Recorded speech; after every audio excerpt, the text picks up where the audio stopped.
Welcome to Off-Grid Victory. So today I'm in my container and I want to talk to you about tiling and some of the ways I like to cut the tile when I work on it.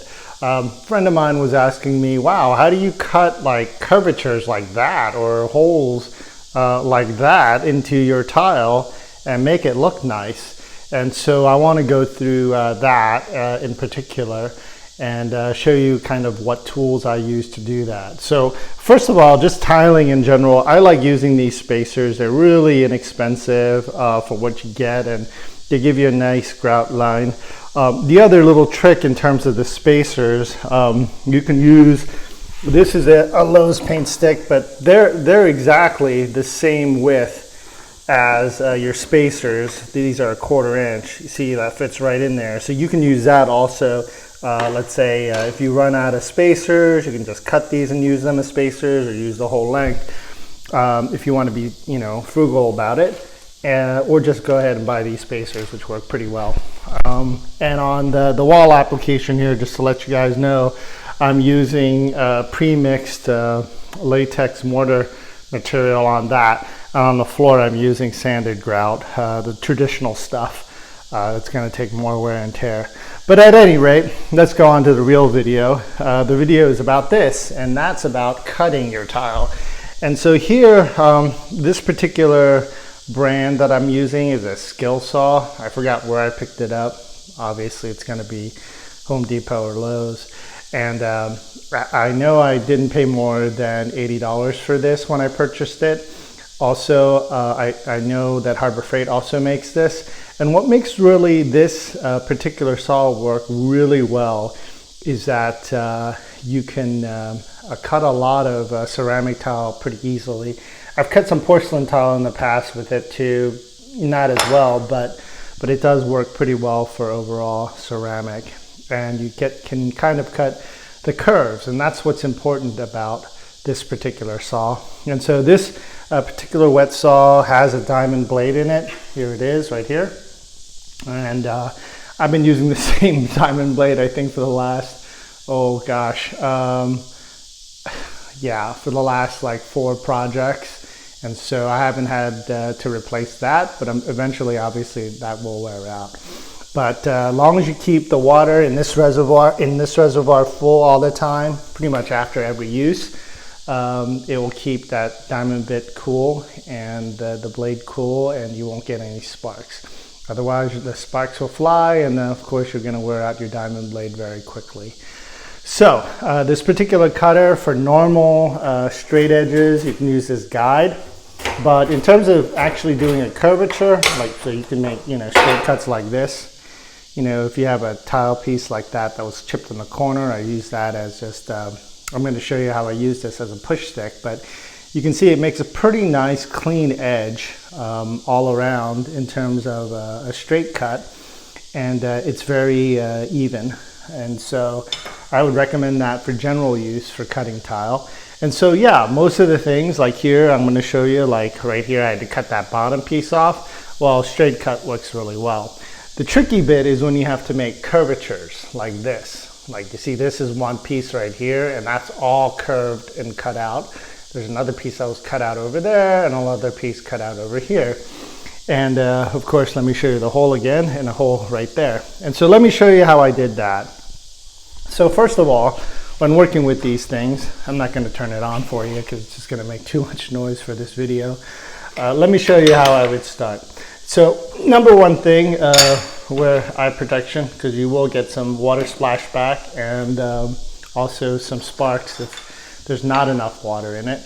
I have this guard here for the blade, but you're going to be working pretty close to the blade, so the more you lift this guard up, the more water splashback you're going to get, because the blade is rotating counterclockwise in terms of where you are, perspective. It's going to kick it towards you. So you want to keep this blade down, but you want to be able to see that edge. And the reason is because, first of all, to do this particular curve, I'm going to just cut straight out like that, freehand. And then what I'm going to do is cut this way, cut this way, and cut this way, and get the bulk of the material out. And then I'm going to be riding along the side a little bit at a time, just nicking it, nick it until I get this curvature done, go the other way. And so what you end up is with this.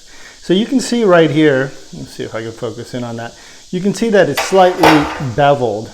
There's a curvature here, and that's because I'm riding the blade against this angle and going like that.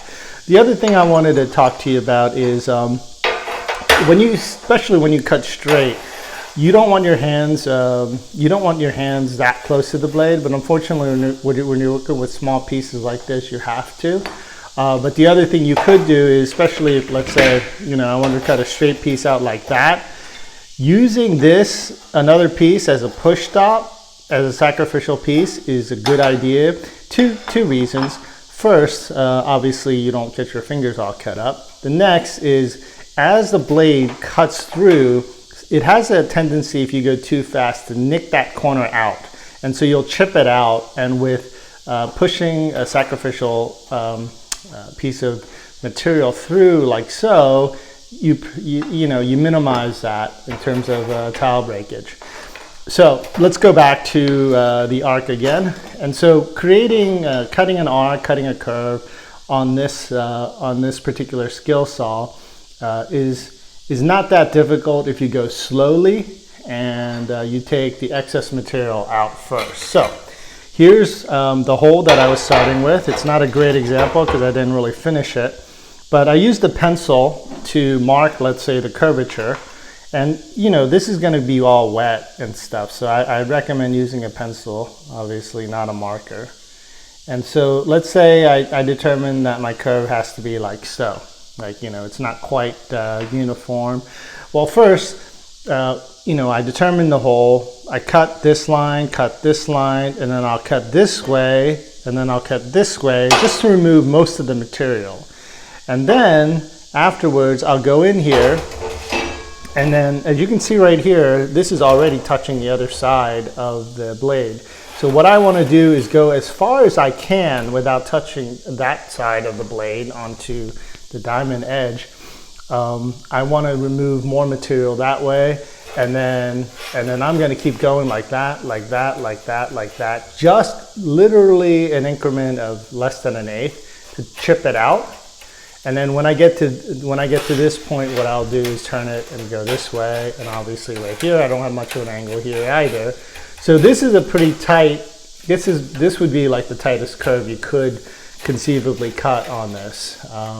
Now wider arcs like this, not as hard obviously because you got more work space to do, but same principle, and you just go slowly. What you don't want to do is shatter the material. And so, you just go very slowly and methodically, and eventually you'll be able to make the cut.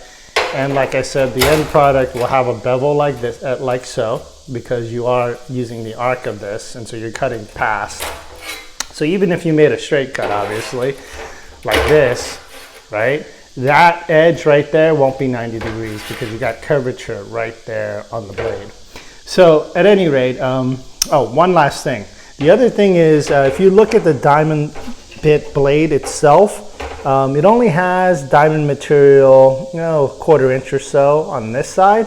So even if you touch it, let's say by accident, like here on the metal, it's going to be fine, but obviously you want to avoid that. And of course, if you hit that edge, it'll start cutting. So just go slowly and just nick it out a little bit at a time like so. And if you go across, you can go across this way too, but you can only take out very little material because then now you're cutting sideways. And I would be very careful doing that and do it with minimal amount of material. Like let's say I wanted to remove that little hump right there. I would cut into it first this way, and take out chunks of it a little bit at a time.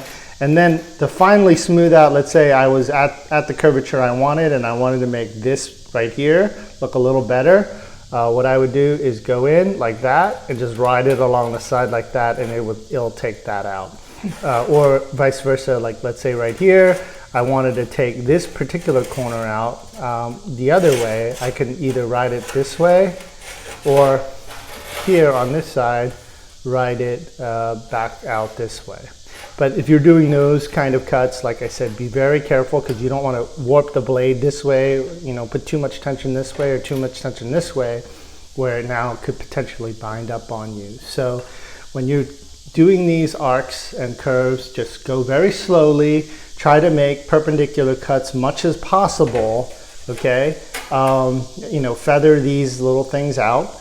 And then break the material in order to get to a point where you can do this kind of fine work and make the arcs. And so after all of that, you should be able to get a product to be able to do things like that. Alrighty, shalom.